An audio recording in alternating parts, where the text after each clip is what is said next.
On vit dans un monde désespéré. La Bible communique la vie. On n'a pas besoin que vous veniez pour creuser des puits. Venez d'abord nous aider à construire des églises.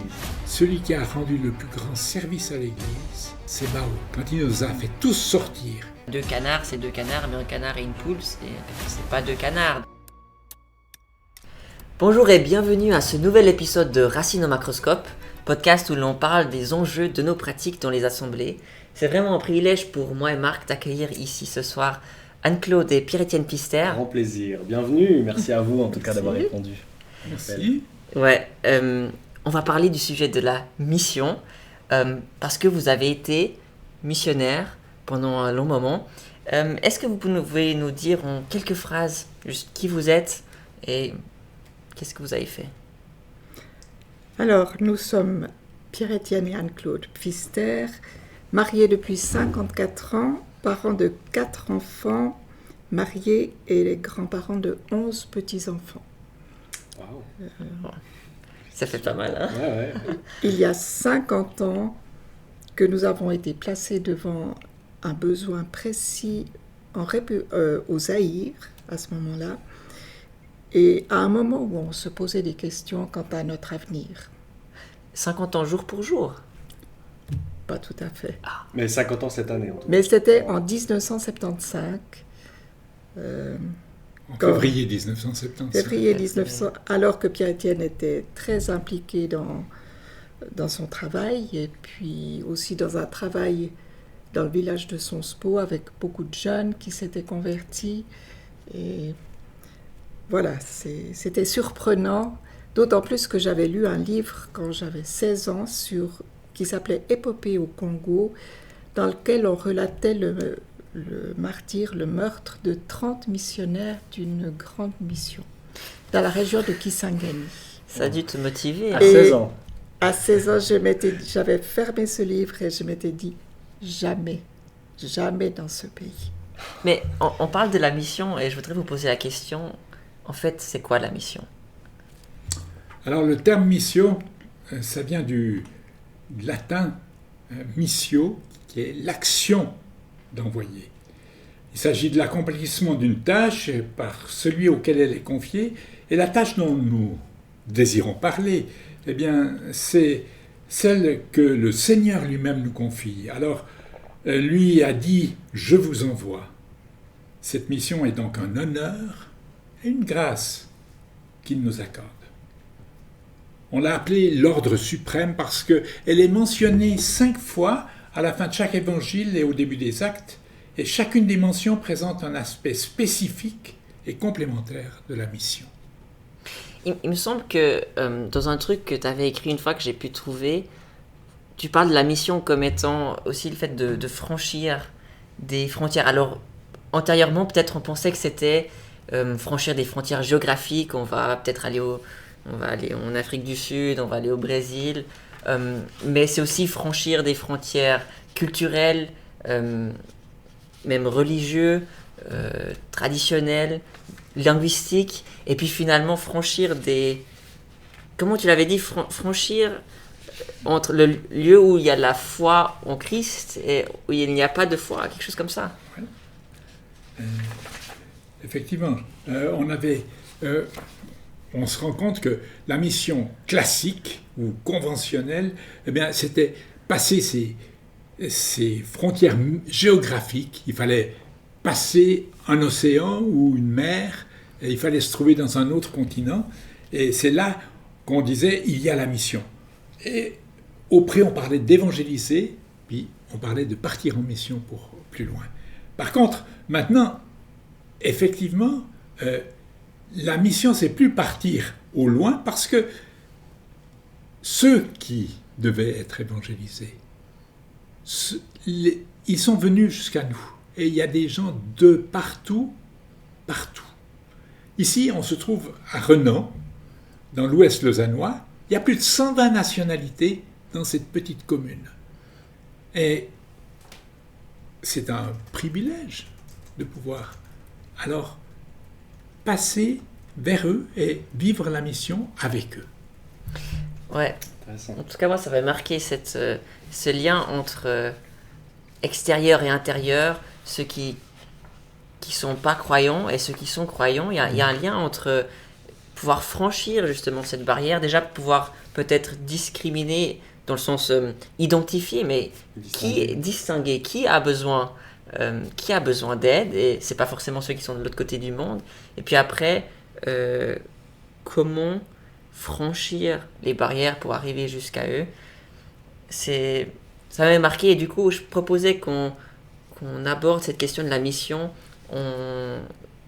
à travers cette optique du lien entre l'intérieur et l'extérieur. Alors déjà, quel est le lien entre nous, entre croyants qui voulons faire la mission, entre différents chrétiens de différents groupes qui veulent faire la mission, et finalement entre ceux à qui la mission est destinée et les missionnaires eux-mêmes. Donc est-ce que ça vous va qu'on aborde un peu dans cette direction-là? Oui. Ok. Peut-être juste une chose, qui a besoin, on pourrait dire en marchant dans la rue, qui n'a pas besoin. Très intéressant. Même les croyants ont besoin. Les croyants ont besoin d'être stimulés, Ouais. et puis malheureusement, dans nos rues, les 120 nationalités ont besoin, puis ceux qui sont de l'endroit même, souvent, ils ont pas moins besoin. Intéressant. Donc il y a ce mouvement, comme tu viens de le dire, de l'intérieur vers l'extérieur, mais on voit qu'il y a aussi d'autres mouvements de l'intérieur à l'intérieur aussi. C'est des choses, je pense, qu'on va un peu essayer de couvrir. Tu disais, Anne-Claude, juste avant, donc ça fait 50 ans cette année, mais comment est-ce que ça a commencé? C'était quoi l'étincelle un petit peu qui a fait partir tout ça? Est-ce que c'était votre église locale qui vous a demandé, parce qu'elle voyait un terrain de mission? Donc est-ce que vous avez été missionné par votre église locale? Est-ce que c'est venu de vous-même directement? Est-ce qu'il y avait une supervision aussi de l'église locale? Alors, clairement, ce n'est pas venu de l'église locale. Quand Pierre-Étienne m'a demandé en mariage, en fait, une des questions qu'il m'a posées, il m'a d'abord informé qu'il ne pensait pas faire sa vie, rester dans son travail, tel quel, mais qu'il avait quand même un appel missionnaire, mais probablement pour la France. Et il m'avait demandé si je serais d'accord. Et c'est vrai que j'étais très jeune, et puis oui, pour moi ça posait pas de problème, parce que je m'intéressais. On avait eu à la maison beaucoup de missionnaires de passage. Mes parents étaient très tournés sur l'accueil des missionnaires, et c'était pas quelque chose qui m'était étranger. Tu as dit oui à la France et tu as reçu la francophonie. Alors, quand on a été placé devant ce besoin précis au Zaïre, là, j'ai dit à Pierre-Étienne, écoute, tu plaisantes. Hein. Non, ça, je vois pas. J'ai lu le livre, c'est non. Enfin, ça m'a dépassé, disons. Mais ensuite, c'est vrai que on n'est pas parti tout de suite. Hein. Il s'est passé 5 ans de péripéties diverses, de problèmes de santé pour une de nos filles. Qu'est-ce qu'il y a eu? Pierre-Étienne a fait un voyage préalable dans lequel il a été arrêté en Ouganda du temps de Idi Amin, donc ça aurait pu très mal la police finir. À la douane, à la frontière. Et miraculeusement, avec un missionnaire américain avec lequel il voyageait, on les a libérés. Donc ils ont été retenus une journée entière, et puis ils entendaient d'autres qui étaient dans des cellules qui étaient en prison. Et puis à la tombée de la nuit, on les a libérés, mais en confisquant le véhicule. Donc ils se sont retrouvés dans le noir, à la frontière de l'Ouganda, ne sachant pas comment revenir en arrière. Voilà. Wow. Ouais, wow, ben, je pense qu'en tout cas des anecdotes, vous devez en avoir tout plein hein, en l'espace de 50 ans. Donc c'est intéressant, il y a vraiment cette réalité aussi qui est très différente. Souvent quand on arrive, on peut se sentir très dépaysé. On parle même souvent des fois de choc culturel. Peut-être qu'au début, il y a aussi certaines attaques spirituelles dans cet environnement qui est nouveau.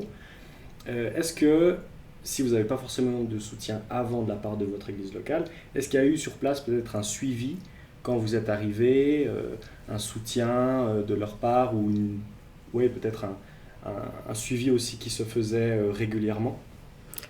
Alors, je crois qu'il y a, justement, dans ces 5 ans qui ont précédé le départ effectif en famille, il y a eu tout un processus parce que c'est la première chose qu'on a fait, c'est de le partager avec l'assemblée locale de Sonspo, où on habitait.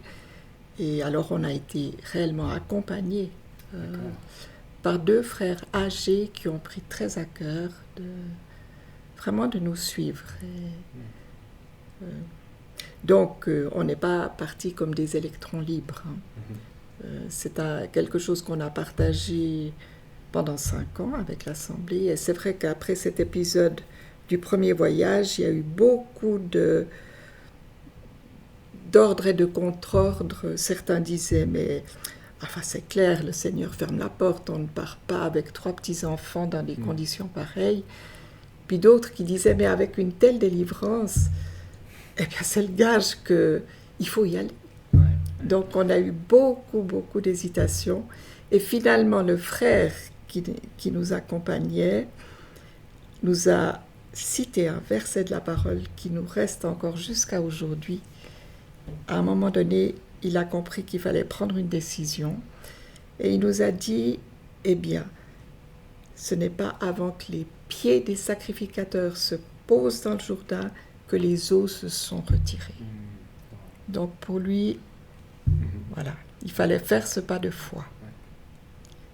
Et ce frère a été impressionnant, très simple. Il ne connaissait pas du tout la mission, mais il avait des conseils basés sur la parole de Dieu.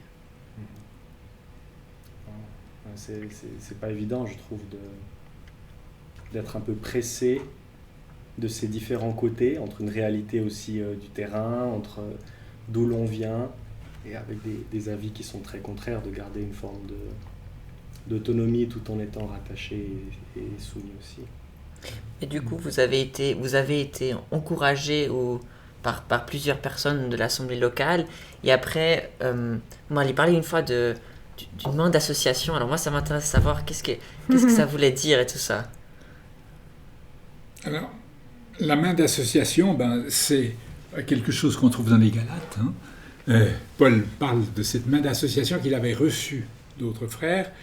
C'est vrai aussi que dans Acte 13, eh bien, il est dit « Mettez-moi à part Barnabas et Saul pour l'œuvre à laquelle je les ai appelés. » Ça veut dire qu'il y a un appel personnel.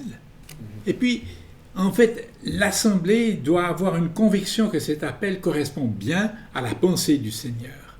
Et quand elle en a la conviction, eh bien, il me semble qu'elle a la liberté de dire « Eh oui, maintenant, allez-y. » Et « allez-y », ça ne veut pas dire simplement « on vous laisse », mais ça veut dire « on s'associe à vous, d'abord dans la prière, mais on s'associe à vous pour tout ce que vous êtes, tout ce que vous allez faire, et on désire être ce soutien, ce support qui va vous accompagner. On désire être ceux qui seront votre arrière-garde dans un certain sens. Alors c'est le Seigneur qui l'est. C'est le Seigneur qui est devant, c'est le Seigneur qui est derrière, mais il emploie des gens pour ça. Et concrètement, par exemple, ça ressemble à quoi ce soutien? Alors, cette main d'association, puisqu'on l'a appelé ainsi, eh bien, c'est vrai que dans l'assemblée locale, eh bien, les frères se sont retrouvés d'une manière particulière pour prier pour nous, et puis ils nous ont aussi fait une lettre qu'on appelle une lettre de recommandation, non pas pour pour une église, mais pour le travail qui pourrait être accompli là-bas. Si vous n'auriez pas eu... si ils auraient dit non, vous auriez fait quoi? À un moment donné, il y avait peut-être même eu... peut-être que j'avais été un petit peu téméraire dans certaines démarches d'évangélisation. Et puis, il y avait quelqu'un qui était un peu gêné. Et puis, j'avais dit, mais écoutez, il faut que vous vous sentiez libre de nous dire si oui ou non. Donc vous vous êtes soumis en quelque sorte à la... Alors, on s'est soumis par grâce. Ça correspondait quand même à cet appel qui nous avait été redit comme si on nous criait dans les oreilles. Mais, et puis, c'est vrai que les frères anciens de l'Assemblée étaient assez convaincus. Bon, on a parlé de soutien spirituel, la prière, aussi l'arrière-garde spirituelle. Mais il y a quelque chose d'autre que j'ai à cœur de parler, et c'est le soutien financier. Et la raison que je veux parler de ça, c'est que déjà maintenant, comme ça, au début de carrière, si on veut, je vois que dans le monde académique, le chercheur ne peut pas profiter financièrement à travers son entreprise. Au contraire, il doit chercher le soutien de philanthropes qui sont prêts, qui ont confiance dans sa méthodologie, dans ses projets. Il doit présenter des résultats préliminaires, il doit avoir des bilans. Donc il n'est pas autonome face à la mode, ce qui est à la mode en vogue scientifiquement, ou à la politique. Comment est-ce que le missionnaire peut vraiment retrouver cet équilibre entre l'assurance que Dieu l'a appelé, que c'est la mission de Dieu et qu'il doit y aller, et ce soutien finalement très concret sans lequel les choses sont très difficiles, qui est parfois institutionnel, parfois para-ecclésiastique, il peut y avoir des fonds comme le fonds missionnaire ou des choses comme ça. Comment équilibrer ça sans tomber dans une relation employeur-employé et non plus pas être un électron libre? Je suis conscient que c'est pas une question facile. Non, c'est vrai qu'on était très jeunes. En 1975, Pierre-Étienne avait 30 ans, moi j'en avais 24. On était peut-être un peu naïfs, mais c'est des questions qui nous ont pas beaucoup effleurés.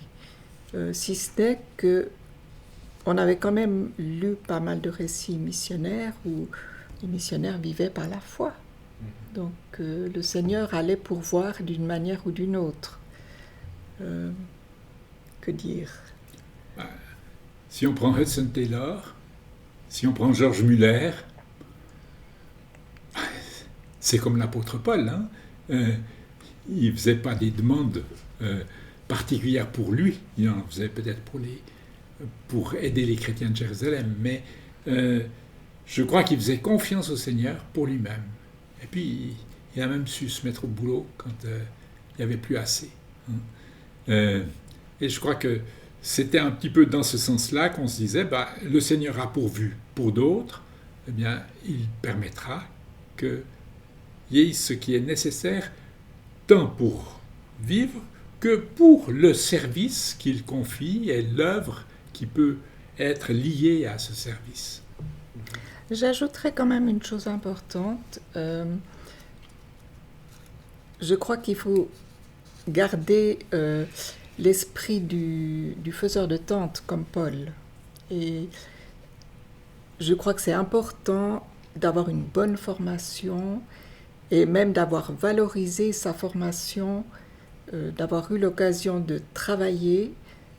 Pierre-Étienne a travaillé 12 ans quand même avant qu'on parte, dans un travail à responsabilité. Et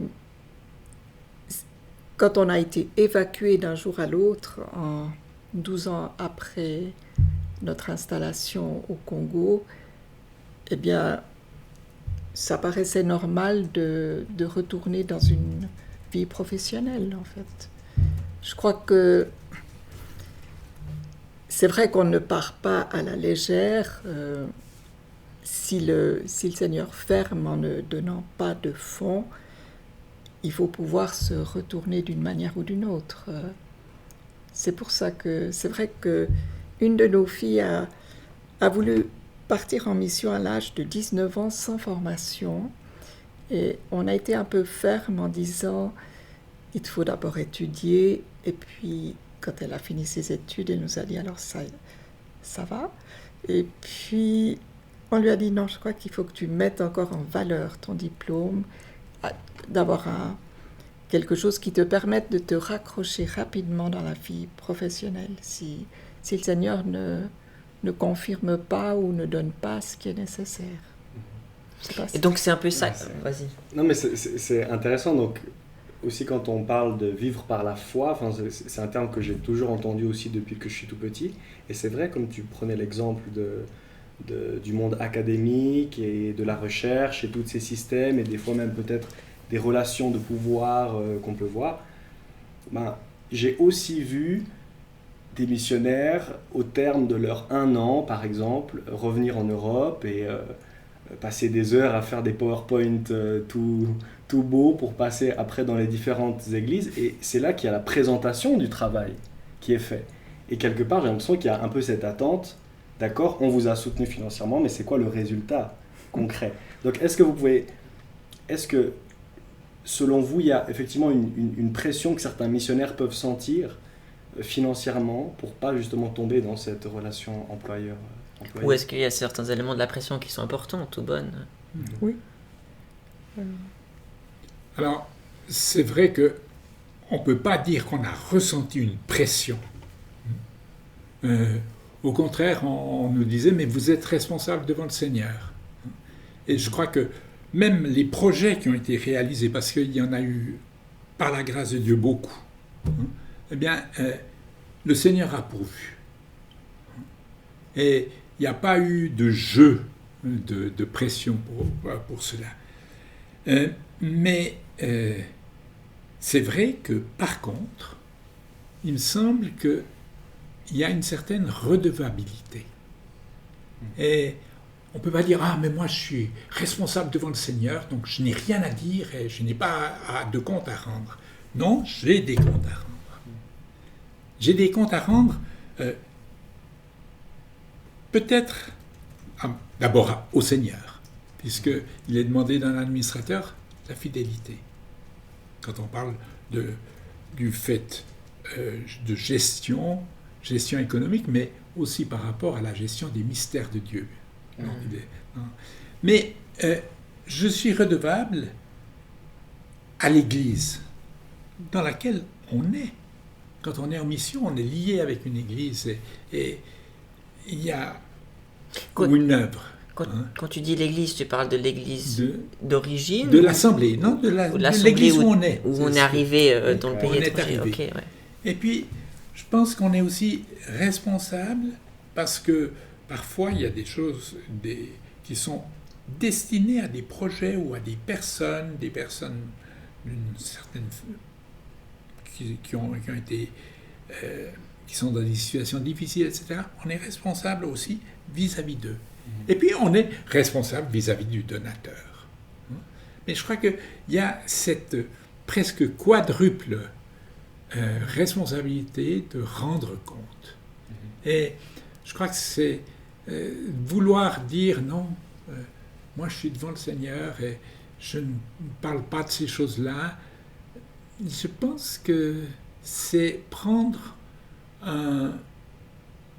une voie qui peut être dangereuse, parce qu'il y a des pressions qui peuvent arriver, il y a des situations qui peuvent arriver qui ne permettent peut-être plus de maintenir le même cap qu'on voudrait avoir maintenu au départ. Et d'autre part, je dirais aussi que d'être redevable nous-mêmes, ça nous permet aussi, dans la formation et dans le passage du témoin, de dire à nos frères qui reprennent les choses, eh bien, que eux aussi sont redevables et qu'ils sont responsables devant le Seigneur, mais qu'ils sont aussi redevables par rapport au travail que le Seigneur a placé devant eux. Merci. Je me réjouis qu'on ait encore plus de temps de discuter de ce que vous avez fait au Zaïre puis au Congo. Mais avant de repartir de l'autre côté du monde, pratiquement, ici aujourd'hui, quand on parle de mission et de relations à l'interne, on entend de plus en plus parler de cette notion d'église missionnelle. Et l'idée, c'est que c'est pas juste quelques missionnaires plein temps qui vont à l'autre bout du monde, qui sont appelés à la mission, mais que la mission est un appel pour chaque croyant, pour l'église entière qui est missionnaire elle-même, corporellement. Comment assurer ce service essentiel du corps de l'église, c'est-à-dire la mission, sans pour autant négliger d'autres fonctions de l'Église, ou même quelle est sa fonction? Est-ce que c'est peut-être ça sa fonction première? Et ça a beaucoup de... Parce que, la raison que je pose cette question, si jamais, c'est que la missionnalité a beaucoup d'implications pratiques par rapport à la forme du culte. Est-ce qu'elle est dirigée premièrement vers les non-croyants, premièrement vers les croyants? J'ai l'impression que derrière cette question qui paraît assez naïve, il y a beaucoup de choses qui peuvent se cacher. Beaucoup d'enjeux pour les assemblées, n'est-ce pas? Donc, beaucoup. Voilà. Donc, quel est un peu comment vous attaquez cette question? Moi, je dirais brièvement quelque chose, c'est que, en fait, quand on est rentré définitivement du Congo et qu'on s'est retrouvé à Renan, j'ai pas vu la différence, en fait. On était toujours en mission, en fait, et peut-être dans une mission plus difficile ici. Et je te laisse continuer. Oui. Mais quand tu parles du terme missionnel, c'est vrai que c'est un terme plus moderne, je dirais. Hein. Mais est-ce que ce n'est pas l'implication de chacun dans l'Assemblée d'abord? Hein? Chacun a réalisé qu'il est au service du Seigneur. Il est missionnaire. Et on l'est quand on est à son bureau, à son travail, on l'est quand on est étudiant, on l'est quand on est élève, on l'est dans la rue, on l'est avec son voisinage, et on est partout, en quelque sorte, ceux qui peuvent refléter quelque chose de Christ. Et en fait, missionnel, c'est un peu ça. Et alors, si on l'est individuellement, eh bien, on peut l'être collectivement. Et il faut que l'Assemblée soit aussi le reflet de Christ. C'est vrai qu'il y a eu peut-être une crainte qui disait « Oh, mais l'Assemblée n'évangélise pas. » Mais l'Assemblée ne prophétise pas, l'Assemblée ne pasteurise pas, l'Assemblée n'enseigne pas. C'est des dons qui sont donnés à l'Assemblée pour accomplir les tâches que le Seigneur veut qu'ils soient accomplies. Et il a donné des enseignants pour enseigner, il a donné des pasteurs pour s'occuper des brebis, des bergers, il donne des évangélistes pour faire retentir la bonne nouvelle. Alors, c'est vrai que l'Assemblée est missionnelle. On a dit l'Assemblée est missionnaire, et une Assemblée qui n'est pas missionnaire est une Assemblée démissionnaire. Pour compléter, je sais pas, je suis intéressé de savoir ce que vous en pensez, mais j'ai eu le plaisir de lire le livre de Timothy Keller, ou une partie qui s'appelle Center Church. En français, je ne me rappelle plus comment il s'appelle. Je vous le recommande, en tout cas, au moins pour comprendre, parce qu'il explique, ou il aime classifier les choses, mais ça, je trouve intéressant. Mais il parle dans sa section sur l'église missionnelle, il parle aussi des origines de ce mouvement qu'il appelait le Missio Dei, où en gros, visiblement vous en avez déjà entendu parler, mais en gros l'idée c'est que Dieu lui-même dans sa nature même, un aspect d'envoi, parce que le Père envoie le Fils, le Père et le Fils envoient le Saint-Esprit. Et dans ce sens-là, la mission, au-delà d'être quelque chose de purement sotériologique, où le seul but c'est de sauver, que les âmes de personnes soient sauvées, ou uniquement peut-être ecclésiastique, le seul but c'est d'agrandir l'Église, le but en fait c'est de ressembler, et ça c'est quelque chose que tu as dit, refléter quelque chose de Christ, c'est que c'est dans la nature même de Dieu d'être dans la mission et de participer à cet aspect de lui qui est la Missio Dei. Mais donc Keller parle aussi du fait que les gens qui ont peut-être le mouvement qui a beaucoup accentué le Missio Dei a fini par peut-être se séculariser en quelque sorte parce que il se concentrait beaucoup sur leur conception de Dieu, c'est tout sur participer à comment Dieu est missionnaire, et en l'occurrence c'était le service aux pauvres qui est certes hyper important, et puis le côté de service et d'apprendre de l'autrui, mais du coup en se concentrant tellement sur leur conception de Dieu, peut-être qu'ils ont oublié, enfin ils ont peut-être négligé à regarder à certaines choses concrètes comme l'individu qui est dont le salut est en jeu, quoi, et le côté finalement très spirituel du combat. Je sais pas si ça vous dit quelque chose ce que je raconte là ou pas.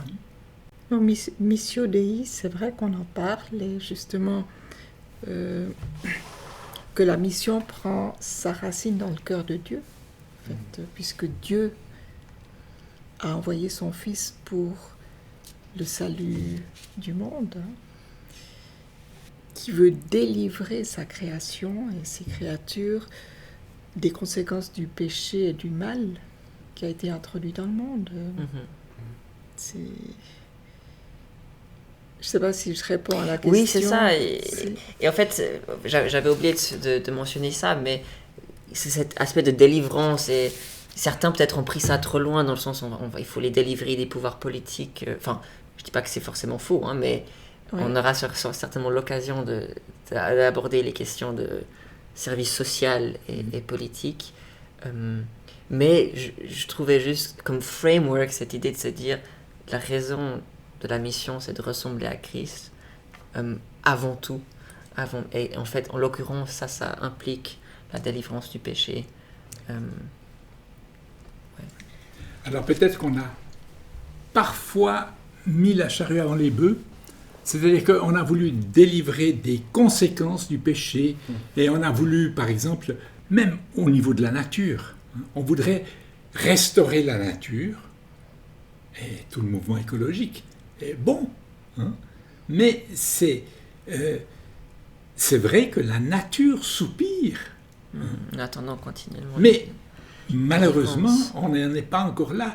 On voudrait que la terre entière soit dans la paix, mais la terre n'est pas dans la paix parce qu'il y a le prince de ce monde. Et alors, je crois que revenir à la Missio Dei, c'est réaliser ce que ce passage qu'on a lu si souvent de Jean 20, 21, nous dit « Comme le Père m'a envoyé, moi aussi je vous envoie ». C'est-à-dire que la mission que le Seigneur nous confie, elle est dans le prolongement de la mission que lui-même avait reçue du Père et qu'il a rendue possible par son œuvre à la croix et par sa victoire dans la résurrection. Et maintenant, alors il nous la confie et puis il nous équipe pour cela et il nous dit que le Saint-Esprit, vous recevrez de la puissance, le Saint-Esprit venant sur vous. Et puis, d'ailleurs, même dans le passage de Jean 20, il souffle en eux l'Esprit pour montrer que c'est cet Esprit dont ils auront besoin. Et ainsi, on voit que le Père est à l'origine, le Fils a rendu la mission possible et il envoie, et puis le Saint-Esprit nous équipe et veut agir. Donc, Père, Fils, Saint-Esprit sont ensemble pour nous confier cette mission, Missio Dei. Très intéressant de voir cette continuité d'appel, et aussi quand on parle de cette Missio Dei. Mais j'ai l'impression que Dieu, contrairement à nous, si on reprend cette idée de mission, donc pour aller vers l'extérieur, hein, c'est Dieu qui se donne quelque part, qui vient nous rencontrer, qui vient à notre rencontre, il ne sera jamais altéré dans son ouverture à nous. Sa nature ne sera jamais changée. Mais j'ai l'impression que nous, dans notre nature, en fait, dans notre réalité, quand on s'ouvre vers l'autre, il y a un échange qui se passe. Donc, est-ce qu'il y a un danger à avoir une église trop missionnelle, qui est trop ouverte sur l'extérieur? Parce que ce qui se passe, c'est que forcément, on va emprunter les codes, n'est-ce pas, pour être compris par son interlocuteur. Donc, il y a une forme d'échange qui se passe. Est-ce qu'on peut aller trop loin et du coup être trop missionnel? Alors, je pense qu'on a eu l'occasion d'entendre la même présentation il y a quelques semaines. Ça m'a beaucoup frappé. Cet équilibre à conserver dans une église entre les trois directions. Celle qui va vers Dieu, Vertical, ouais. l'adoration. Oui. Et c'est vrai que j'avais lu un jour que c'est John Piper qui dit ça, la mission s'arrête là où l'adoration commence. Et il y a le côté qui va à l'intérieur, hein, et c'est vrai qu'on ne doit pas négliger l'enseignement, le service pastoral, et il y a beaucoup à faire de prendre soin les uns des autres, la communion fraternelle. Et puis, il y a le côté d'aller à l'extérieur, mais de garder cet équilibre, c'est difficile. Hein. Soit on est trop missionnel et on ne s'occupe plus de ce qui se passe à l'intérieur, ou on peut négliger aussi la dépendance de Dieu verticale. Hein. Une réflexion que je me fais sur le moment, c'est j'ai entendu parler de quelqu'un qui s'appelle Alan Kreider, qui est en fait un historien ménonite qui est historien, donc académiquement reconnu mondialement, etc., des premières quelques centenaires de l'histoire de l'Église. Il a écrit un livre que je mettrai en lien à la vidéo si jamais, sur la patience de l'Église primitive. Et puis il décrit qu'après Néron, à cause des persécutions, les églises étaient incroyablement fermées. Tu ne peux pas juste entrer comme ça dans un lieu de culte, parce que c'était secret. Ils avaient ce qu'ils appelaient la disciplina arcani, c'est-à-dire ce que nous on appelle la disciplina arcani, la discipline du mystère, c'est-à-dire il y a des gens devant la porte, on fait attention qui on laisse entrer parce qu'on est dans un endroit de persécution. Pourtant, à ce moment-là où ils étaient, on aurait pu croire tellement peu ouverts, ils ont explosé tout autour de l'Empire romain. Et ça, je trouve extrêmement difficile à comprendre. Cela dit, peut-être, et ça c'est une réflexion que je me fais sur le moment, il y a un aspect où Jésus lui-même, c'est pas qu'il nous a fait entrer comme ça dans les lieux célestes d'adoration, mais il est descendu jusque vers nous, et c'est en le voyant lui que nous sommes nous-mêmes élevés jusqu'à Dieu. C'est en croyant à son témoignage. Et il y a un côté où être une église missionnelle, c'est peut-être aussi ça, c'est de sortir et d'aller apprendre à connaître les gens, et à travers notre témoignage personnel à l'extérieur aussi, faire rentrer les gens. C'est pas un truc, ce que je veux dire par là, c'est que j'ai de plus en plus l'impression que c'est pas juste un truc du culte ou du moment, c'est plutôt quelque chose qui est à l'extérieur et qui attire comme ça à travers le témoignage que je fais d'ailleurs pas du tout assez bien, et je me rends compte de plus en plus dans cette transition études professionnelles, ça c'est difficile dans le monde professionnel, côté témoignage. Oui, c'est la vraie mission. On a été frappé récemment par un pays dont il nous a été parlé, un pays musulman, où l'évangile est pratiquement interdit, et où on nous a dit qu'on ne pouvait se réunir qu'à 5 ou 6 à la fois, mais de réaliser que dans ce pays d'une centaine de millions d'habitants, eh bien, il y a 5% actuellement de chrétiens qui sont qui vivent leur foi Donc, visiblement prêts à risquer d'une leur vie. manière souterraine en quelque sorte, mais qui la vivent. Est-ce que c'est justement ça, ce rayonnement qui dépasse toutes les frontières, en fait, même les murs derrière lesquels on se cache? Malgré nous, hein, malgré nos imperfections, malgré l'imperfection de nos institutions, malgré nous, c'est comme de la mauvaise herbe. Hein. Mais c'est vrai que la mission, c'est sortir, hein, c'est pas attendre que les gens viennent. Et les relations personnelles sont réellement le cœur de la mission. En tout cas, c'est vrai, assez étonnant d'entendre ce que vous partagez. Et puis, ces chrétiens qui sont dans des pays où ils ne peuvent pas parler ouvertement. Et puis, je pense que ça nous ramène aussi à une forme d'humilité et de dire, wow, c'est l'œuvre du Seigneur aussi qui est là. Alors, on a à se rendre disponible. C'est vraiment son œuvre aussi dans les cœurs. Et qu'on est béni de faire des vidéos comme ça, publiquement accessibles. Ouais. Mais il s'agit de vivre Christ, pas forcément que de parler. Et c'est vrai que 1 Pierre 3,15 est très clair. On dit « Soyez prêts à répondre à quiconque vous demande raison de l'espérance qui est en vous ». On vit dans un monde désespéré. De voir des gens qui ont l'air d'avoir une espérance, c'est différent. Ça pose des questions. Posons-les.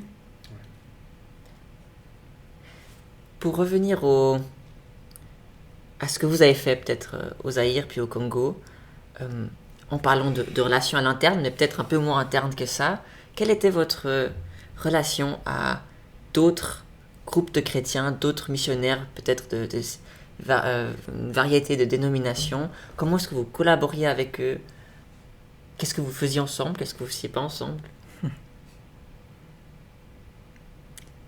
Alors je pense qu'on a eu le privilège d'être enseigné sur la réalité du corps de Christ. En tout cas, dans mon enfance, c'est quelque chose dont on parlait. Et de considérer vraiment, pas les dénominations, mais le corps de Christ, dont font partie tous les croyants nés de nouveau. Donc, d'autant plus en mission, il y a moins de barrières qu'ici. On a vécu de manière très heureuse avec des croyants de toutes dénominations, et des nationaux, des expatriés.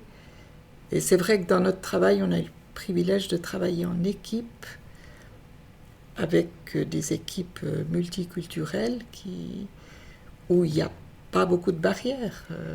Qu'est-ce que vous avez fait concrètement, par exemple, en collaboration avec... Alors, ça dépendait des contextes, mais c'est vrai que, par exemple, dans la brousse, là, quand on est arrivé sur cette station désaffectée, on a été beaucoup aidés par des missionnaires d'une grande mission qui avaient déjà des hôpitaux, des écoles et qui nous ont assistés pour redémarrer un travail. Ils venaient d'où? Alors, c'était pour la plupart des missionnaires américains. Okay. Mais il y avait des Suisses aussi, oui, il y avait notamment aussi des Suisses. Une sœur suisse qui est en Suisse actuellement, mais qui nous a énormément aidés pour l'infrastructure médicale, parce que c'est son métier en quelque sorte. Et ça nous a donné, alors il faut le dire, ce travail médical et ce travail scolaire qui a pu se développer, puisqu'il y avait on était dans une région où il y avait pratiquement aucune infrastructure médicale et scolaire. Et ce travail a donné une occasion pour l'Évangile. Et jusqu'où est-ce que vous étiez prêts à collaborer? Je ne sais pas si c'est une question qui se pose, mais imaginons, il y a un groupe de chrétiens qui viennent d'un autre mouvement, ou même assez différent, comme un groupe catholique par exemple. Peut-être vous allez commencer une assemblée locale, etc. Jusqu'où est-ce que parce que vous êtes missionnaire dans ce village, il n'y a encore pas de chrétiens. Je ne sais pas comment est-ce que vous gériez au même temps le corps de Christ, et en même temps, il y a des vraies différences fonctionnelles. C'est vrai que quand c'était essentiellement des frères et sœurs dont on connaissait la foi, la nouvelle naissance, et quand ils venaient, on les recevait comme des frères et sœurs. Et puis, eux agissaient comme des frères et sœurs vis-à-vis de nous. C'est vrai que par rapport à certains mouvements plus importants, tu as mentionné celle qui se dit l'Église universelle, c'est vrai que eux ont certaines limites institutionnelles, mais on a été étonné comment, même avec des prêtres, on a pu parfois avoir une coopération pour l'Évangile et diffuser la Bible, travailler ensemble pour le témoignage, malgré tout. Ouais, c'est touchant quand même. Puis alors, il faut le dire aussi dans les situations de détresse, parce que l'Est du Congo est dans une situation inextricable depuis bientôt 30 ans. Et c'est vrai qu'il y a eu beaucoup de collaboration pour secourir les populations déplacées, et reconstruire tout ce qui avait été détruit. Et le frère responsable de tout le travail missionnaire dans l'Est du Congo, finalement, a eu une excellente coopération avec le prêtre catholique de la mission catholique à Mambasa, qui disait à Pierre-Étienne, si j'en avais un comme ça. Donc il a eu un très bon témoignage de son intégrité, de son esprit de service. Je ne sais pas si tu me corrigeras si j'en ai dit trop. J'allais dire son nom. Oui. C'est vrai qu'on ne peut pas s'ignorer quand on est dans des conditions extrêmes, dans des coins perdus. Et puis, ce qui ressort finalement, c'est la foi. Et je dois dire qu'on a été reçus dans des guest houses, on a été vraiment bénéficiaires de toute cette infrastructure de l'Église catholique, avec beaucoup de cœur. Donc. On peut dire aussi que, puisque après 5 ans et demi, on est parti sur Kinshasa, où le premier centre biblique a pu être établi, dans ces centres bibliques où des milliers de personnes venaient pour les cours bibliques, eh bien, parmi eux, on peut dire qu'il y avait une grande partie qui était catholique et qui désirait simplement connaître la parole, et les prêtres étaient tout à fait heureux qu'ils viennent lire la parole. On peut dire que quand on avait à peu près un quart de personnes, parce que tout le monde a une étiquette religieuse au Congo, presque, et on avait un quart de personnes peut-être protestants conventionnels, un quart de plutôt groupe pentecôtiste, oui, un quart de catholiques conventionnels, puis un quart de catholiques charismatiques. Et ils venaient là, et puis même d'autres étaient là, et on les recevait, et puis ils étaient heureux de recevoir la parole, et puis de s'approprier la parole.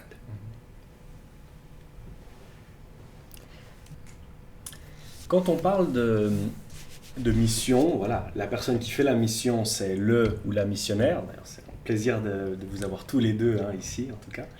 Et puis, c'est vrai que dans les études que j'ai pu faire, et je me souviens même depuis que j'étais petit, quand on me demandait qu'est-ce que font tes parents comme métier, je disais ils sont missionnaires. Et c'est que quand je suis arrivé en Suisse, et en plus dans mes études de sciences sociales, que j'ai réalisé que le mot missionnaire n'avait pas toujours une connotation positive. Non. Moi je trouvais que mes parents faisaient un super travail, mais comme si, et c'est vrai que ces siècles passés, mais même jusqu'au XXe, j'ai l'impression, le missionnaire, c'était celui qui avait cette mission, qui était éclairé et qui allait dans les ténèbres avec cette mission presque civilisatrice, Oui, n'est-ce c'est pas? ça. Très associée aux colons, j'ai l'impression. Et aujourd'hui, donc c'est un terme qui est vraiment chargé et qui a une perception différente. Est-ce que vous sentez une perception différente? Est-ce que on vous fait ressentir, peut-être de manière générale, peut-être pas dans nos milieux, mais une forme de culpabilité un petit peu Impérialiste. voilà, une tendance peut-être impérialiste d'œuvrer comme ça vers l'extérieur, vers des peuples qui ont besoin d'être éclairés. Alors c'est vrai que le stéréotype en Occident n'est pas très flatteur. Et je dirais le retour n'a pas été très facile. Alors il faut le dire, les grandes missions ont débarqué en même temps que le colonialisme, en particulier en Afrique. Oui. Et il y a eu beaucoup de confusion à cause de ça. Et ça, ce sont des frères qui nous l'ont dit, que ça a été catastrophique en fait, parce qu'on a assimilé un peu les missionnaires à des colons. Et probablement que... Des frères ici ou bien... Non, des Congo, frères par au exemple. Congo. Oui, Oui, d'accord. qui ont vécu... Enfin, Hmm. je dirais les générations qui ont vécu le colonialisme ne sont plus en vie.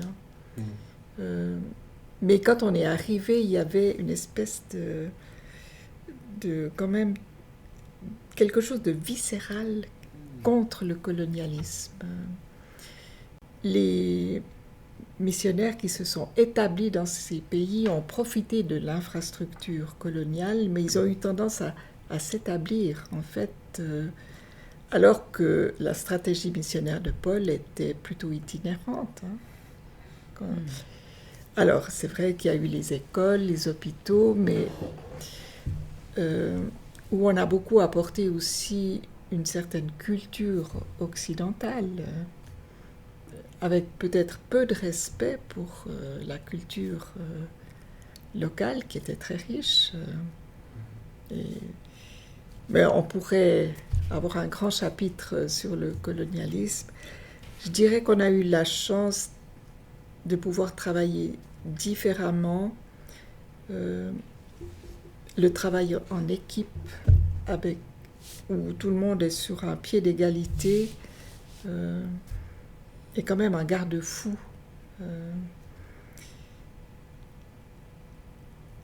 Et puis, c'est vrai que quand on a passé de la brousse à la ville, on s'est posé des questions. On s'est dit, mais on ne fait plus rien de social. On est vraiment impliqué dans l'évangile, dans la formation biblique. Qu'est-ce qu'on fait par rapport à toute cette misère qu'on voit autour de nous, jusqu'à ce qu'on réalise que dans le fond, le changement de mentalité profond qu'apporte l'Évangile est une libération, une véritable libération,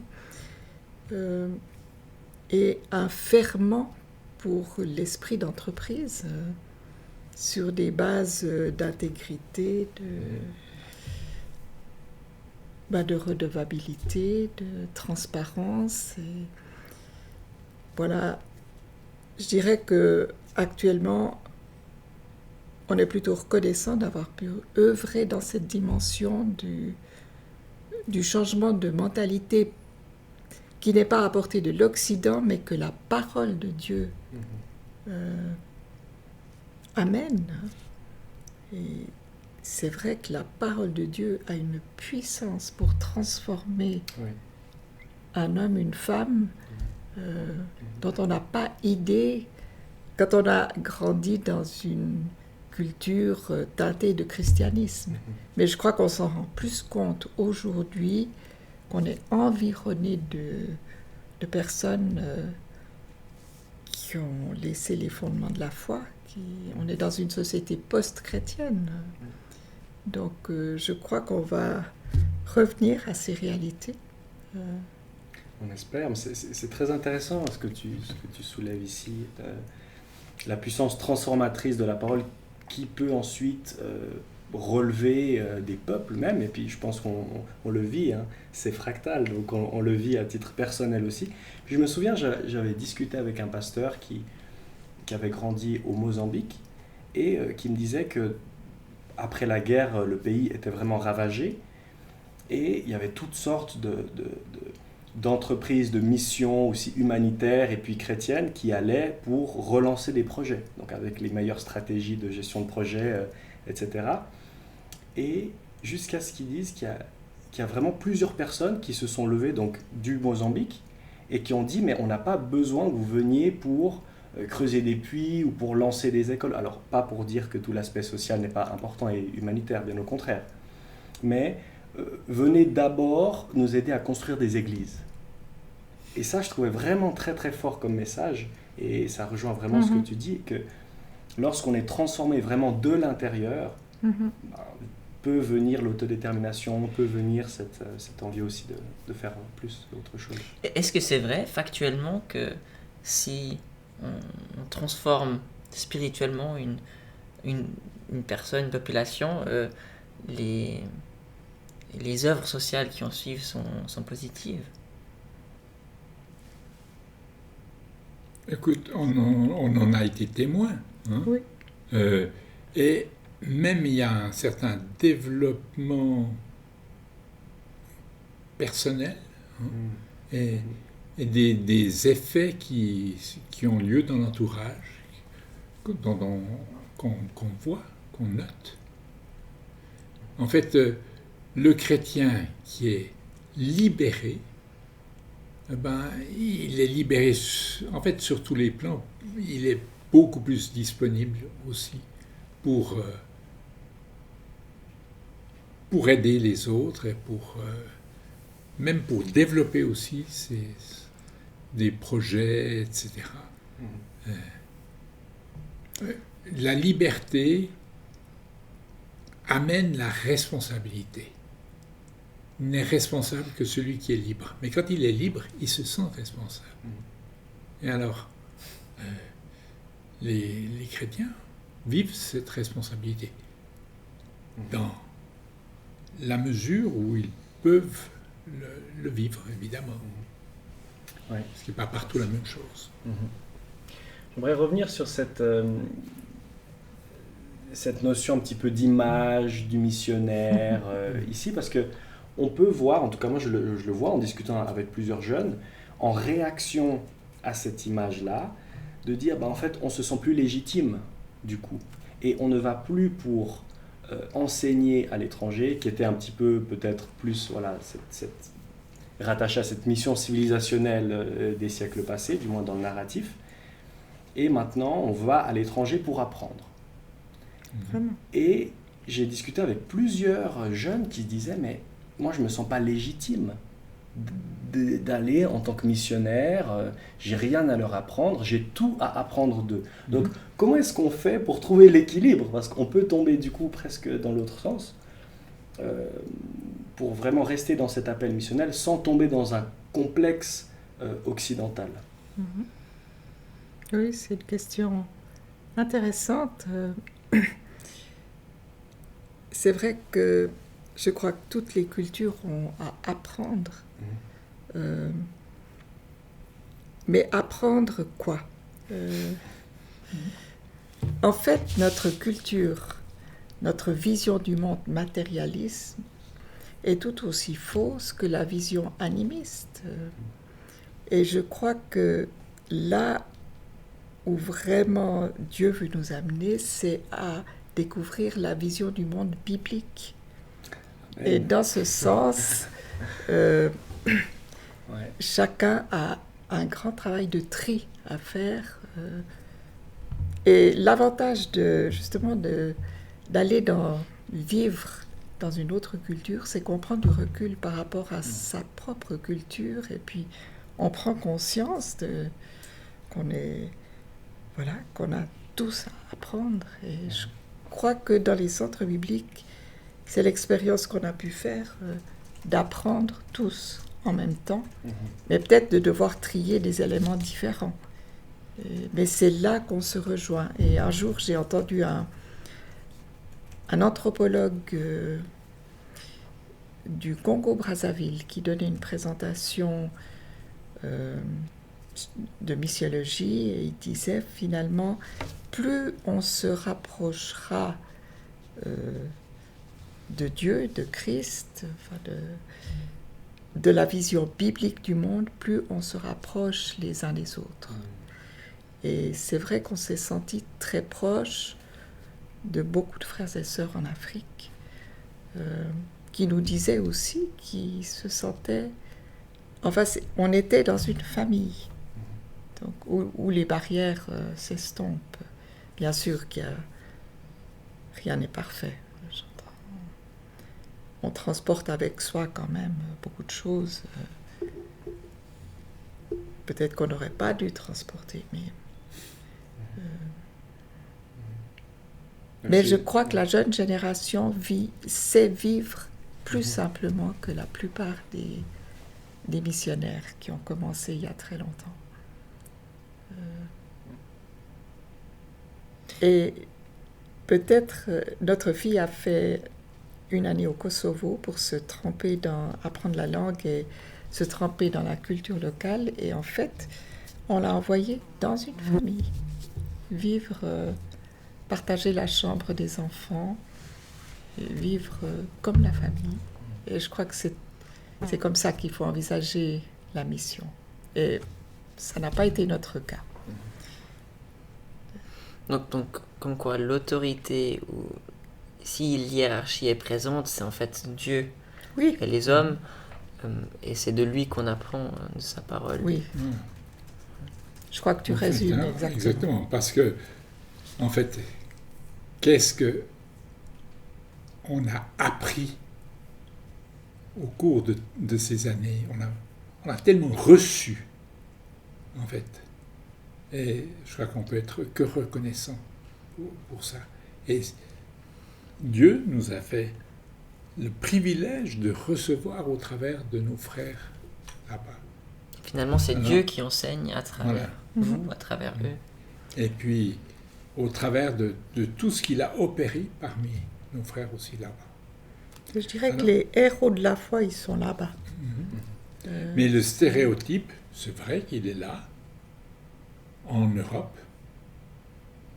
Mais là-bas, je crois que c'est vrai qu'il y avait peut-être pour une certaine génération ancienne, une gêne par rapport au colonialisme, mais par contre une grande reconnaissance par rapport à Christ.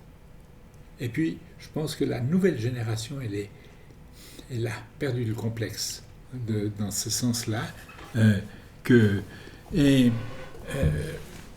Et puis, quant à nous, eh bien, on réalise que c'est l'Évangile qui est ces ferments de transformation, et que notre identité, elle n'est pas dans ce que les gens pensent, elle est dans le Seigneur. On est au contraire reconnaissant de pouvoir faire ce qu'il nous confie. Amen. Ouais, amen.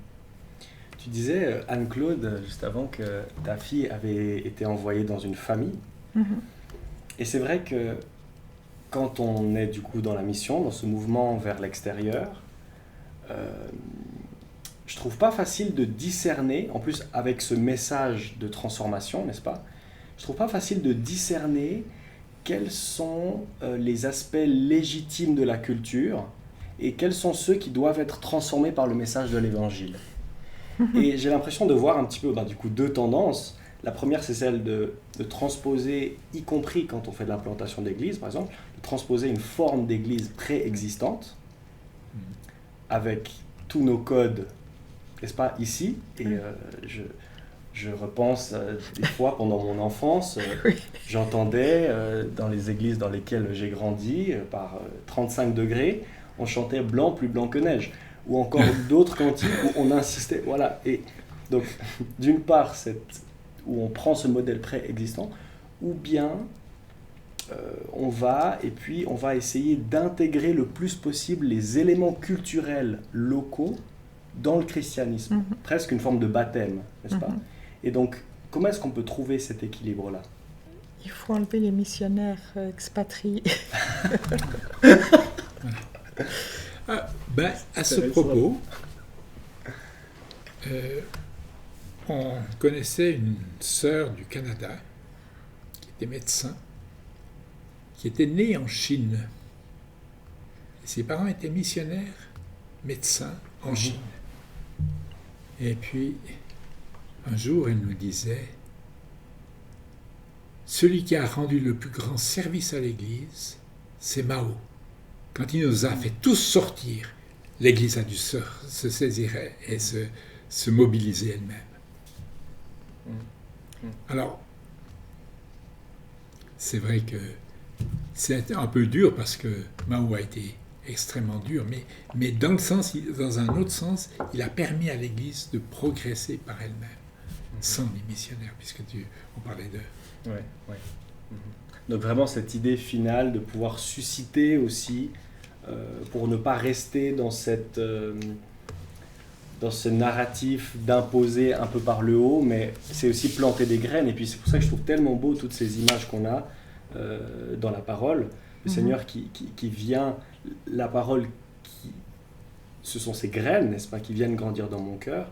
Et cette mission peut être aussi une occasion de planter ces graines pour que puisse émerger ce terreau. Mais cette question-là que je vous posais par rapport au discernement, comment est-ce qu'on discerne ce qui doit être transformé ou pas, on peut le voir dans nos propres vies aussi, à nouveau. Quand on se convertit, par exemple, ou même dans notre vie de tous les jours, et d'ailleurs c'était l'épisode précédent sur la louange, si par exemple j'écoutais un style de musique extrêmement lourd, extrêmement chargé quand je n'étais pas forcément converti, ou peut-être que je le fais encore, comment est-ce que je discerne ce qui dans ma vie doit être adapté ou pas? Et ça, j'ai l'impression que c'est quand on implante une église, quand on est missionnaire, c'est aussi toutes ces questions-là. Sur quoi est-ce qu'on va être inflexible et dire ça doit absolument changer. On ne peut pas retrouver ce genre de pratique dans l'église, ou de dire plutôt ça, on va essayer de le prendre différemment. Alors c'est un grand sujet, celui de la contextualisation, mais je pense qu'il nous concerne aussi ici, de contextualiser les formes au contexte dans lequel on vit. Je crois qu'on a on a autant d'efforts à faire ici que... On a beaucoup d'efforts à faire ici pour être accessible à des gens qui entrent de l'extérieur, ne serait-ce que dans l'hymnologie. Parce que contextualiser, en gros, c'est changer la forme mais en gardant peut-être le fond, l'essence. Bien sûr, si je me coupe une main ou si je change de forme, c'est difficile parfois de penser que l'essence ne va pas changer aussi.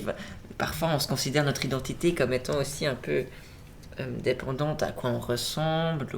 Et c'est difficile d'avoir cette vision très spirituelle de l'identité comme étant indépendante de la forme. En même temps, il y a des formes qui ont quand même clairement une influence sur l'essence, parce que voilà, 2 canards, c'est 2 canards, mais un canard et une poule, c'est pas 2 canards. Donc, le fait que la génétique, l'ADN, et le fait que la forme est différente reflète aussi un ADN un peu différent. Même si parfois il y a le même ADN et puis c'est 2 jumeaux qui se comportent différemment, ça se passe aussi. Donc c'est ça que je trouve la question particulièrement difficile. Mais il y a des adaptations culturelles entre le sud de l'Italie et le nord de la Norvège. On vit d'une manière assez différente. On le fait tout le temps. Rien que sur ce continent. Et de nord en sud, d'est en ouest, il y a des manières d'être, de vivre qui sont tellement différentes, et pas étonnant que quand on va sur un autre continent, elles soient encore différentes, et que les codes soient différents. Et alors, il y a ce qui est code et qui pourrait être le résultat d'une réalité occulte, et puis il y a ce qui est code du fait de la culture. Alors c'est ça qu'il faut de la tradition. Ou de la tradition.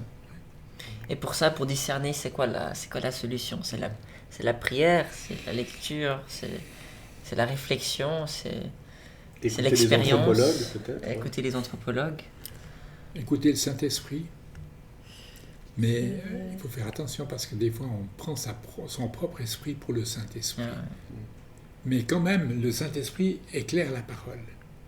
Et je crois qu'il y a beaucoup de choses qui, dans la parole, deviennent claires.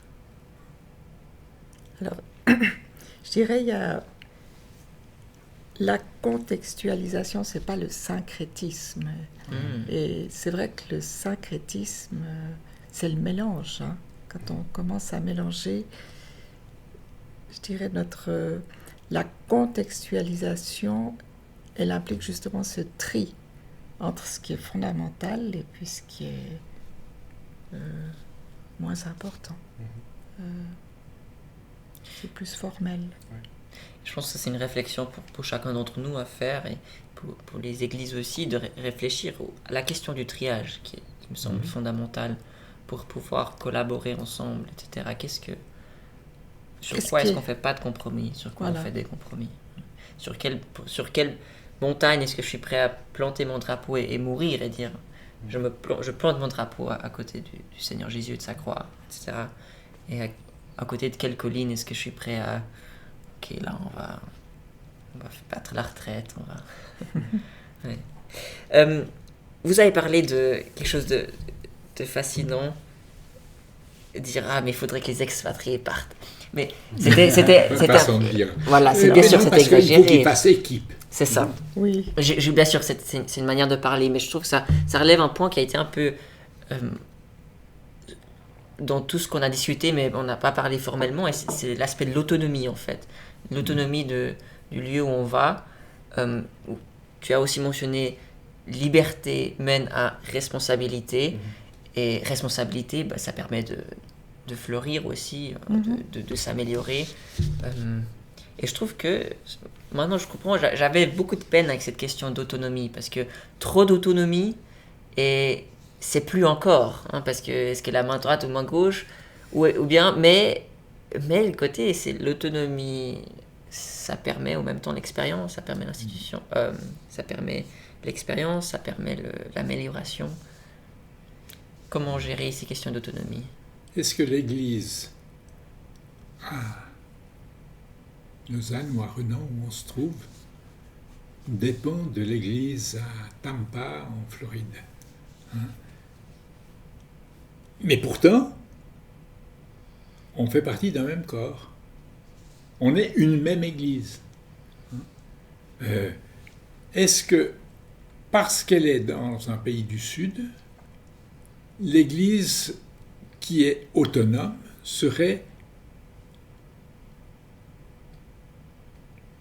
aurait à être en référence avec l'Église qui est ici? Est-ce que c'est pas plutôt que les deux doivent être en référence avec la parole et avec le Seigneur? C'est vrai que ça, c'est une question que je voulais poser aussi. On parle de cette autonomie, et puis c'est vrai que ça doit être le Seigneur, lui qui est la tête. Mais j'ai aussi des fois l'impression de voir, du moins c'est une question que je me posais quand j'étais enfant, encore. Et on a parlé lors du premier podcast des séparations dans les assemblées. Et puis, c'est pas parti du Congo. Et pourtant, quand j'étais petit, je me souviens très bien que nous, on se réunissait le matin, puis il y en a qui se réunissaient l'après-midi. Donc, est-ce que, quand on parle de cette autonomie, est-ce qu'il n'y a pas quand même des interdépendances entre les églises du Sud et des églises du Nord, malgré tout? Est-ce que c'est des interdépendances? Oui, il y a bien un certain. Si on est les deux dépendants du Seigneur et pas indépendants du Seigneur, eh bien, il y aura forcément une interdépendance qui va relier les deux. Mais je crois que c'est dramatique quand une église à un endroit vit une certaine tension, vit même une division, qu'elle soit là pour exporter sa tension ou sa division.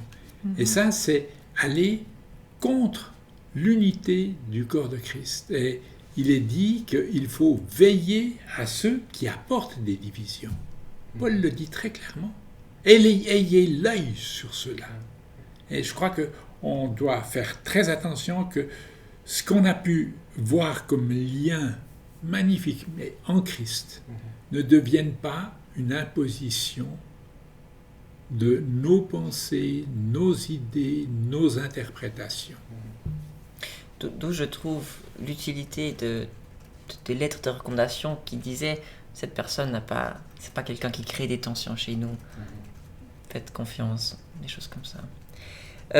Pour ceux qui écoutent et qui se disent ok, mission visiblement pas au Congo parce que sinon je serais expat. Non, mais ici, comment évangéliser? Dans l'histoire du mouvement des assemblées, il y a peut-être des formes qui ont été plus populaires que d'autres. Historiquement, alors maintenant c'est nettement moins le cas, mais je sais qu'avoir entendu parler des tentes, d'évangélisation à travers des tentes, à travers des tracts, ça se fait toujours, distribuer des flyers, des tentes aussi d'ailleurs, mais il y a certaines formes d'évangélisation, disons, formelles, qui sont plus ou moins communes. Qu'est-ce qui marche? Comment faire? Est-ce que je peux juste dire une chose? Oui. Missionnaire au Congo, pourquoi pas? Mais pas pour être le patron, mais pour être en équipe, comme on en a déjà parlé plusieurs fois. Et arriver avec sa sensibilité dans un contexte de sensibilité différente où il y a c'est une complémentarité et ça fait avancer l'œuvre de Dieu. Donc, le missionnaire expatrié,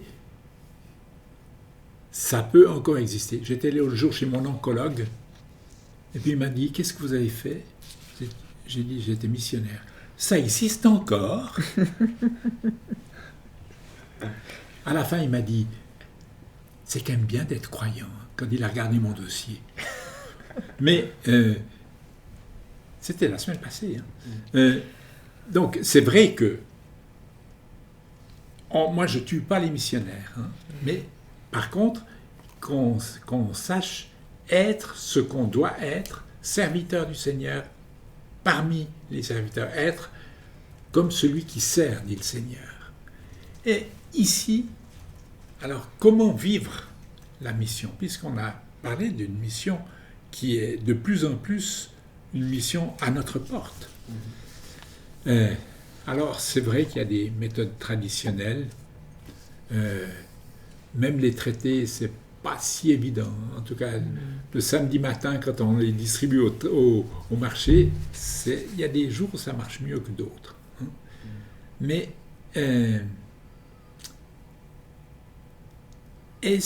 c'est vrai que Paul dit « en toute occasion, favorable ou non ».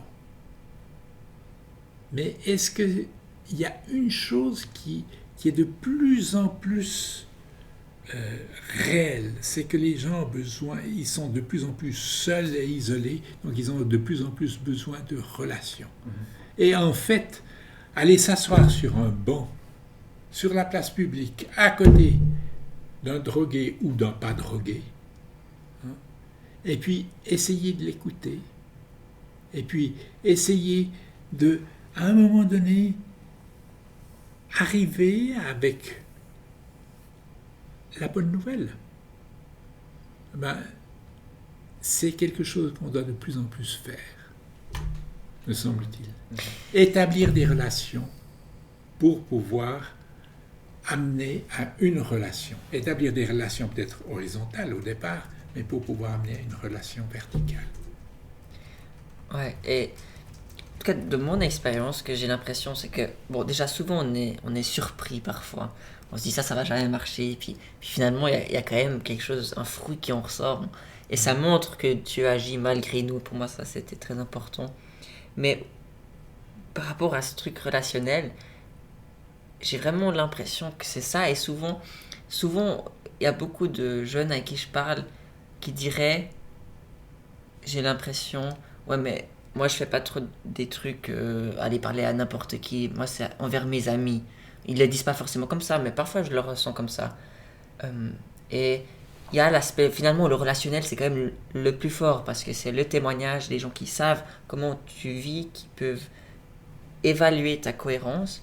Mais il y a aussi un côté où finalement, on a parlé de la mission comme étant le fait de franchir des barrières. Et ce que tu dis, c'est oui, relationnel, mais pas seulement tes amis, parce qu'en l'occurrence, tes amis, c'est souvent des gens qui te ressemblent déjà.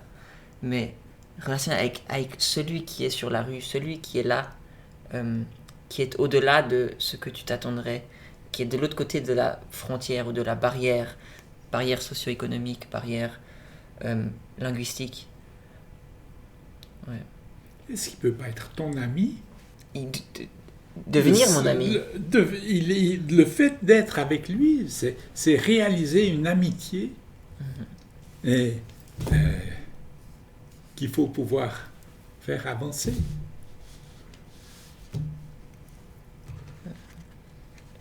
C'est un super conseil, ça. Parce que c'est vrai qu'on va vous demander dans quelques instants si vous avez des conseils du coup pour les jeunes aujourd'hui dans la mission. Mais ouais. Pas le considérer comme un ignare, mais comme un ami. Je dirais qu'on a quand même été très encouragés depuis qu'on a proposé de lire simplement la Bible le dimanche soir. Et donc on a une simple lecture biblique le dimanche soir à 17h ici. Et il y a des personnes qui persévèrent depuis... Des années. Oui, depuis le début. Et pas plus tard que hier soir, je parlais avec une dame qui vient depuis 2 dimanches, et elle me disait, j'en ai parlé avec ma fille, j'ai trouvé un endroit où il y a la vie. Je crois que la Bible communique la vie. Je me rappelle avoir parlé avec le secrétaire général des GBU, qui était un Tchadien, une personne remarquable. Et puis, on était dans une conférence et je lui disais, mais c'est vrai qu'on est parfois découragé, on travaille avec des très petits groupes dans ce qu'on fait. C'est pas, tu connais les assemblées, c'est des petits groupes au Congo. Et il me disait, eh bien moi, quand je peux mettre quelques personnes, dans le cas des universités évidemment, autour de la Bible, eh bien j'estime que c'est ça. C'est une grande victoire.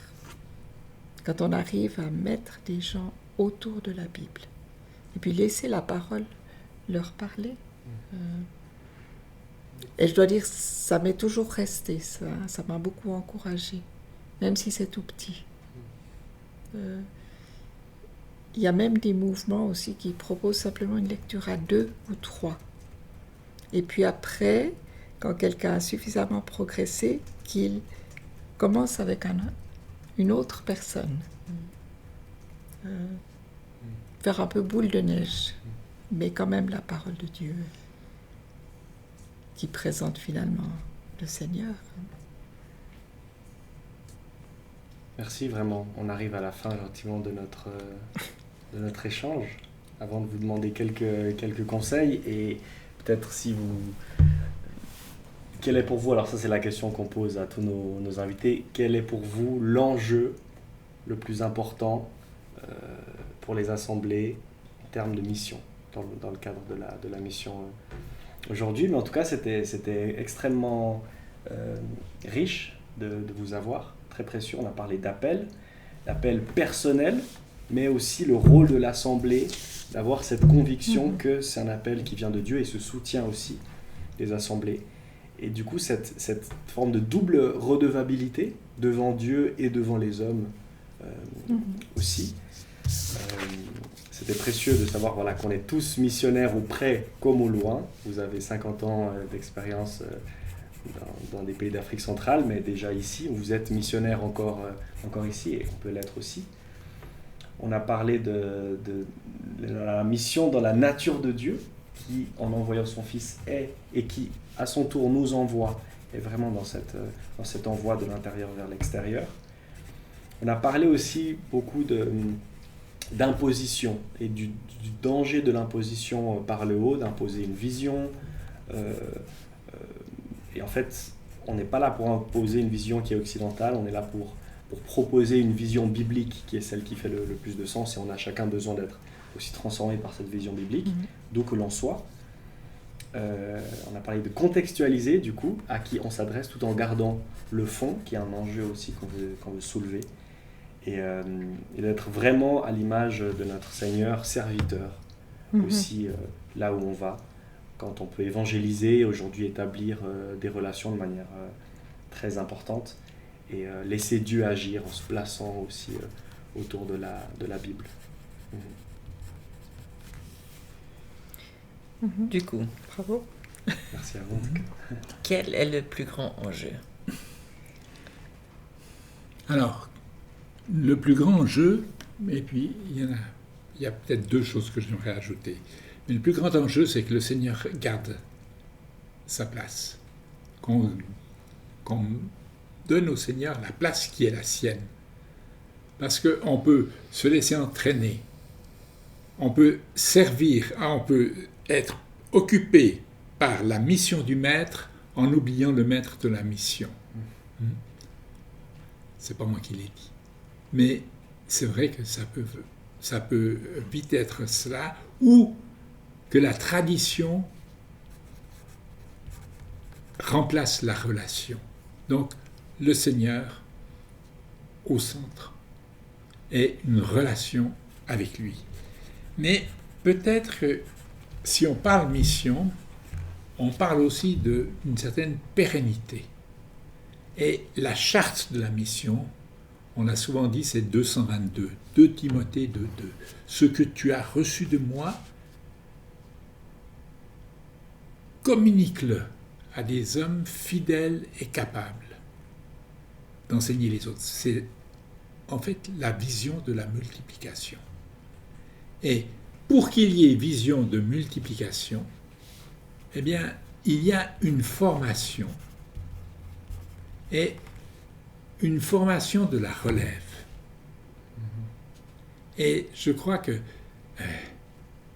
on est vieux, vous êtes jeune. Mais je crois que de toute manière, c'est notre tâche aux uns et aux autres d'assurer la relève. Et assurer la relève, c'est la former. Mais on a dit que pour qu'il y ait relève, le plus grand des talents, c'est de découvrir celui des autres. Et alors, savoir donner à l'autre la place qui lui revient. Savoir même se laisser dépasser par l'autre. Et je crois que c'est très important. Et pour cela, eh bien, discerner qui, en anglais on dit empowerment, capabiliser ou capaciter les autres pour que eux prennent la relève et pour que eux multiplient. Des hommes fidèles et capables d'enseigner, de former d'autres. C'est la multiplication. Une multiplication qui n'est pas arithmétique, mais qui devrait être géométrique. Merci. Ouais. Donc ça, ce serait un bel enjeu, en tout cas pour les assemblées, d'être ce terreau, de Oui, voir ces différents talents, de transmettre aussi, peut-être d'être un pont entre les différentes générations aussi. c'est le grand danger avec le vieillissement de la population, c'est qu'on garde les responsabilités beaucoup trop longtemps. Au lieu de tout de suite mettre les yeux sur des personnes plus jeunes, même les entraîner. Et je pense qu'on l'a pas assez fait dans nos pays. Encourager vraiment. Merci, en tout cas c'est très encourageant de vous entendre et je pense aussi pour d'autres, pour vous qui nous suivez, qui nous écoutez, si vous voulez contacter Pierre-Étienne et Anne-Claude, vous pouvez le faire directement ou en passant par nous aussi. Je le propose comme ça parce que je sais que vous êtes tellement ouverts Mais à certains jeunes. on a toujours une question du public. Exactement, la question oui. du public. Donc il y a une question du public. Ah bon? Voilà, donc Surprise. vous pouvez nous contacter par mail pour la question du public. Ah, mais comme on n'annonce pas toujours le sujet suivant. On réglera ça. Alors, donc à quel point est-ce que la mission issue des assemblées est orientée vers les non-croyants et à quel point est-ce qu'elle est orientée vers les personnes dites dans d'autres milieux De chrétiens. de chrétiens? Donc ça c'est quelqu'un qui ne sait pas ce qu'on a discuté aujourd'hui. Hein. Ah, d'accord. Donc ça reprend peut-être des éléments dont on a déjà discuté. Mais... Par rapport à ce qu'on a vécu, je dirais que la mission que nous avons vécue, elle était centrée sur la parole. Et la parole est fermement pour l'Évangile, amène au pied de la croix, amène au Seigneur vivant. Et puis, la parole, elle fait grandir en lui. Donc, est-ce que c'est l'un plutôt que l'autre? Je crois que quand la parole est au centre, elle va faire ce qu'elle doit faire au bon moment pour glorifier Christ. Et il me semble que c'est ça l'essentiel. Merci pour cette réponse. Pour les prochains épisodes, comme on a mentionné, on se réjouit de recevoir vos questions. On va les annoncer, on va essayer d'annoncer les prochains épisodes à l'avance pour que vous puissiez faire ça. En attendant, est-ce que vous avez des lectures recommandées que vous diriez à ceux qui sont intéressés d'aller plus loin ou de vérifier si ce qu'on a dit est exact? Alors, il y a un excellent livre qui s'appelle Stratégie missionnaire de Kenneth Fleming. On en a un ici qui étudie à fond la stratégie missionnaire de Paul. Et c'est vraiment le modèle de la stratégie missionnaire.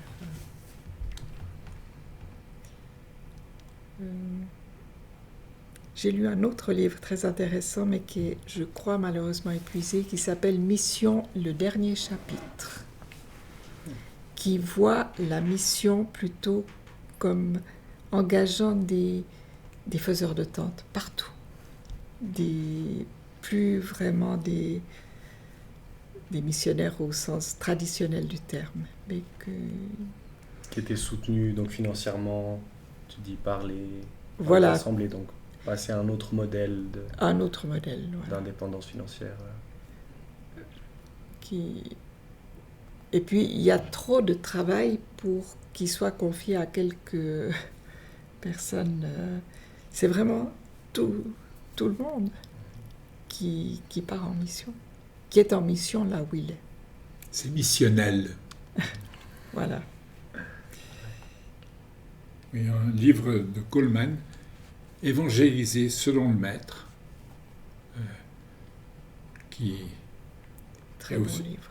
un très bon livre, un petit livre. Alors, il y a beaucoup de livres de missiologie, mais ça, ce sont de petits ouvrages très concrets, très bibliques, en fait. Oui.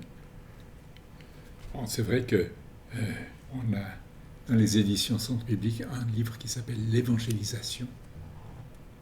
Oui, qui a été écrit par un frère. Un frère de Lubumbashi. Frère Justin. Et puis dans Christ dans l'Église, qui est un autre livre, ben, c'est vrai qu'on parle aussi du rôle de l'évangélisation par rapport à la vie de l'Assemblée. Parfait, alors on mettra les détails de ces livres en description, comme ça vous avez accès, ou vous pouvez les rechercher, les trouver. Nous-mêmes, on va s'intéresser. Merci énormément pour ce temps que vous avez pris pour nous. Merci à vous. Ce long moment, Merci de nous avoir invités. Ouais, vraiment, un plaisir. On apprend énormément et à chaque fois on se dit qu'est-ce qu'on pourra dire à ce sujet, on réfléchit et puis finalement c'est tellement plus passionnant que même ce qu'on pouvait imaginer. Il y a tellement de choses qui se cachent derrière des choses qu'on dit tous les jours facilement. La mission. Moi ce que je retiens c'est que Dieu est malgré nous, qu'il envoie malgré nous, que son corps grandit malgré nous, que c'est à nous d'écouter à l'appel, de participer, que l'importance de